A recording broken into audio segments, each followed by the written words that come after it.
सभी प्यारे दोस्तों को अनुसर का नमस्कार। प्रैक्टिकल केमिस्ट्री पर बेस्ड क्वेश्चंस लगातार आते हैं, यानी कि अगर कोई भी आप पीजीटी का एग्जामिनेशन कंसीडर करेंगे तो उसमें आपको प्रैक्टिकल पे बेस्ड केमिस्ट्री के क्वेश्चंस आपको दिखाई दे जाएंगे, जिसमें से बोरेक्स बीड टेस्ट हो जाता है, जिसमें से फ्लेम टेस्ट हो जाता है। इन पर लगभग क्वेश्चंस आपको दिखाई देते हैं। तो आज मैं आपसे बात करने जा रहा हूँ बोरेक्स बीड टेस्ट की। बहुत ही सिंपल वे में आपको समझाने की कोशिश करूंगा कि बोरेक्स बीड टेस्ट होता क्या है। देखिए, सबसे पहले हमें क्या करना है, इस प्रैक्टिकल में बोरेक्स का यूज करना पड़ता है। पहले तो ये जानकारी आपको दे देता हूँ कि किसको आइडेंटिफाई करना होता है इसमें, तो आप नोट कर लीजिए कहीं पर भी इस बात को। जितने भी बेसिक रेडिकल्स होते हैं और कलर्ड सॉल्ट वाले होते हैं, तो आप इसके ब्रैकेट में यहीं पर लिख दीजिएगा basic radicals of coloured salt. यानी कि यहाँ पर मैं बेसिक रेडिकल्स लिख देता हूँ, और बेसिक रेडिकल्स में भी उनको कंसीडर करेंगे जिनके salt basic radicals of coloured salt की मैं बात यहाँ पर कर रहा हूँ। ध्यान दीजिएगा, कलर्ड पर अंडरलाइन भी करूंगा। कलर्ड सॉल्ट का आइडेंटिफिकेशन जो होता है वो किया जाता है किससे? बोरेक्स बीड टेस्ट से। बहुत ही सिंपल तरीके से आपको समझाऊंगा और याद करवा दूंगा कि बोरेक्स बीड टेस्ट क्या होता है। अभी के अभी याद हो जाएगा कि बोरेक्स बीड टेस्ट कैसे करते हैं। सबसे पहले आपको क्या लेना है, एक टेस्ट ट्यूब ले लेना है, और इस टेस्ट ट्यूब में आपको जो है सिंपल वे में बोरेक्स भर लेना है। तो देखिएगा ध्यान से और समझने की कोशिश करिएगा कि मैं आपको क्या बताने की कोशिश कर रहा हूँ। यहाँ पर ये मैंने एक टेस्ट ट्यूब ले ली। ध्यान दीजिए, ये मैंने एक टेस्ट ट्यूब यहाँ पर यूज की है, तो ये मैं टेस्ट ट्यूब ले लेता हूँ। ठीक है, इस टेस्ट ट्यूब में अब मैं बोरेक्स भर दूंगा। तो अब आप ध्यान दीजिएगा कि मैं यहाँ पर क्या करता हूँ, ये टेस्ट ट्यूब पहले कंप्लीट कर लेता हूँ। ये मैंने एक टेस्ट ट्यूब ले ली, इस टेस्ट ट्यूब में मैं भरता हूँ बोरेक्स। यानी बोरेक्स का फार्मूला भी आपको पता होगा। बोरेक्स का फार्मूला आपको पता है Na2B4O7.10H2। ये मैंने ध्यान दीजिएगा बोरेक्स भर लिया। लगभग कलर भी बोरेक्स का इसी से मिलता जुलता होता है। यहाँ पर मैंने ये बोरेक्स भरा, और बोरेक्स का फार्मूला भी आपको पता होना चाहिए Na2B4O7। ठीक है, और वाटर ऑफ क्रिस्टलाइजेशन कितने होते हैं? 10, तो डॉट 10H2O भी आप इसमें लिख दीजिए। तो ये मैंने बोरेक्स भर दिया इसमें। बोरेक्स को जैसे ही हीट करेंगे, अब जैसे ही आपने हीट करना शुरू किया, इस वीडियो को देखिएगा, आपको बोरेक्स बीड टेस्ट याद हो जाएगा।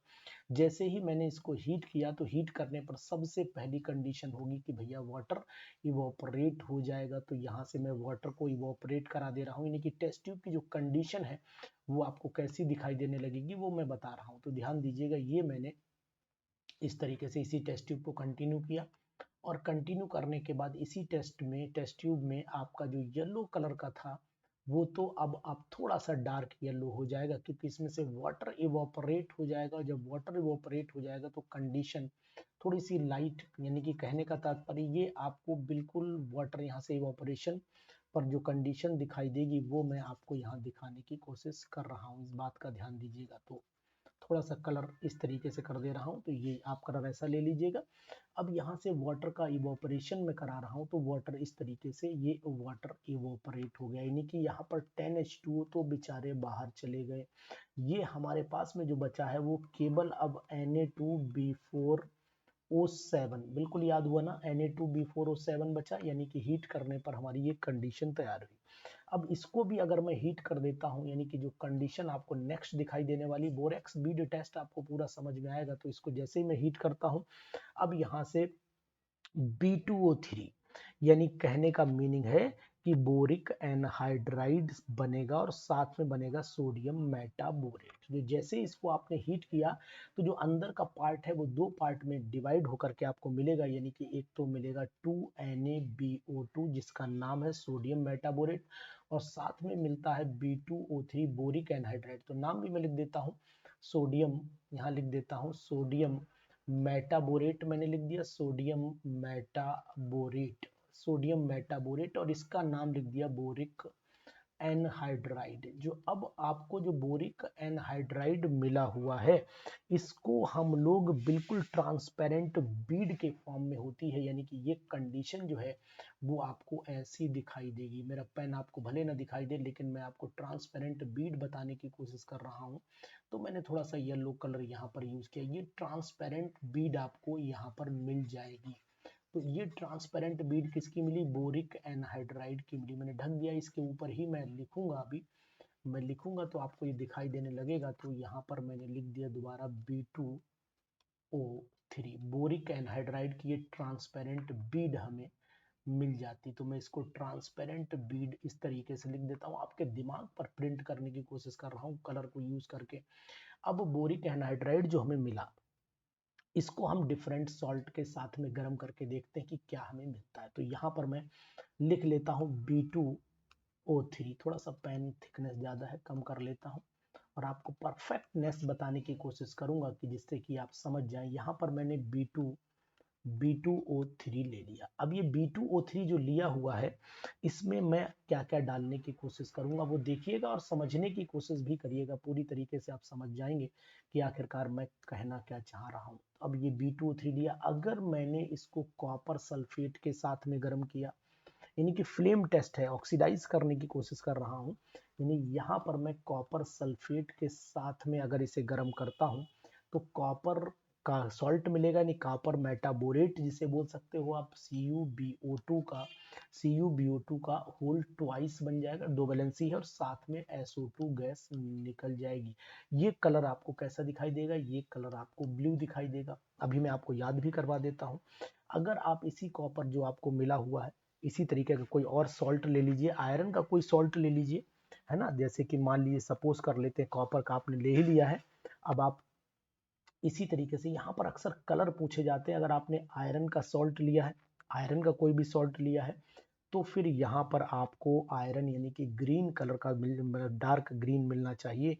लेकिन ये थोड़ा अगर Fe ट्राई पॉजिटिव फॉर्म में होता है, फेरिक फॉर्म में होता है, तो फिर आपको रेडिश येलो मिल सकता है। तो यहाँ पर रेडिश येलो में लिख देता हूँ, कोई दिक्कत तो नहीं। तो यहाँ पर मैं रेडिश येलो कलर लिख देता हूँ। रेडिश येलो की जगह रेडिश ब्राउन आप लिखिए, मेरे हिसाब से ज़्यादा बेटर रहेगा। तो रेडिश ब्राउन आप कलर यहाँ पर यूज कर सकते हैं। तो ये रेडिश ब्राउन हो जाता है, ये ब्लू मिल गया। यहाँ पर कॉपर का मेटाबोरेट मिल रहा है। इसी तरीके से अगर आप मान लीजिए, सपोज कर लेते हैं आपने निकिल का कोई सॉल्ट लिया, तो निकिल के साथ में जो कलर आपको मिलना चाहिए वो ब्राउन मिलना चाहिए। तो निकिल के साथ में ब्राउन कलर लिख लीजिए, निकिल के साथ में ब्राउन लिख लीजिए। इसी तरीके से अगर आपके साथ में क्रोमियम है, तो क्रोमियम के साथ में आपको ग्रीन कलर लिखना पड़ेगा। क्रोमियम के साथ ये ग्रीन कलर देता है। और एक बचा मैंगनीज और कोबाल्ट, दो और ले लीजिए। मैंगनीज के साथ में पिंक कलर देता है, मैंगनीज के साथ में आपको पिंक कलर याद रखना पड़ेगा।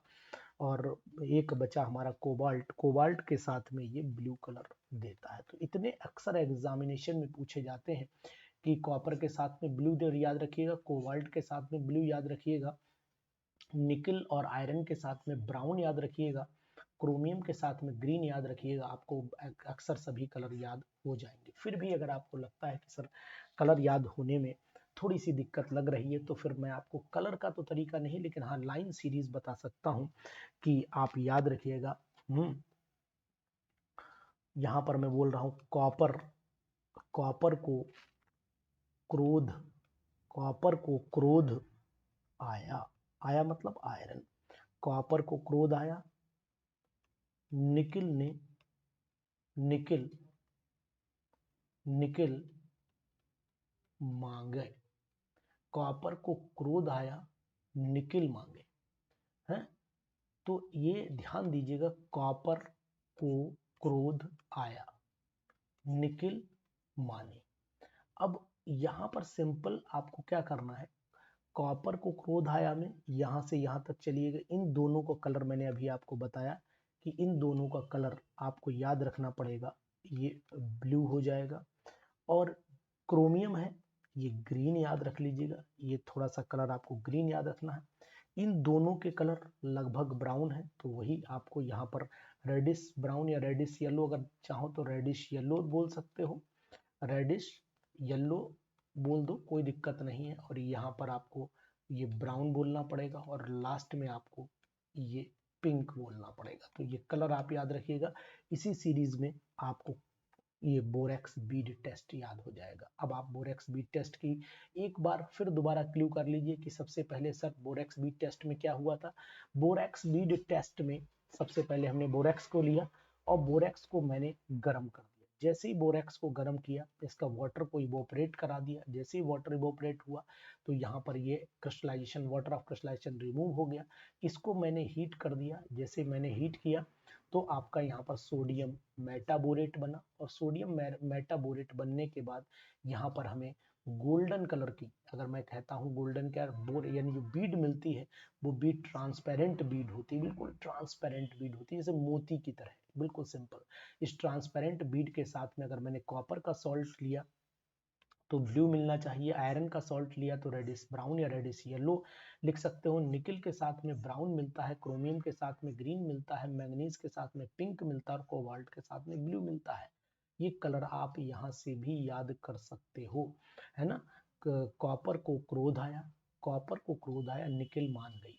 कॉपर को क्रोध आया, निकल मान गई, याद रखना। यहाँ मैं लिखे दे रहा हूँ कॉपर को, हिंदी में लिखे देता हूँ कॉपर, कॉपर को, कॉपर को क्रोध आया, आया मतलब आयरन, कॉपर को क्रोध आया, निकिल, हिंदी में ही लिख रहा हूं, निकिल मान गई या निकिल मानी, तो यहां लिख दिया निकिल, निकिल मानी। ठीक है, तो अब आपको याद रखना कॉपर को क्रोध आया, नहीं CuCO Cr Fe, निकिल मानी NiMn। तो यहाँ पर ब्लू, ये दोनों ब्लू ले लिख लीजिएगा, है ना, और ये ग्रीन ले लीजिएगा, उसके बाद ये दोनों ब्राउन और लास्ट में पिंक। तो आंखें बंद करिए और एक बार पूरे टेस्ट को रिवाइज करिए, आपको कैसा लगा बोरेक्स बीड टेस्ट। तो इन पर पीजीटीज पर लगभग क्वेश्चन आ जाते हैं, कलर अक्सर पूछ लिए जाते हैं, तो पीजीटी एग्जामिनेशन का ये ब्लास्ट आपको जरूर अच्छा लगेगा। तो आप बोरेक्स बीड टेस्ट को अच्छे से याद कर लीजिएगा। Thank you.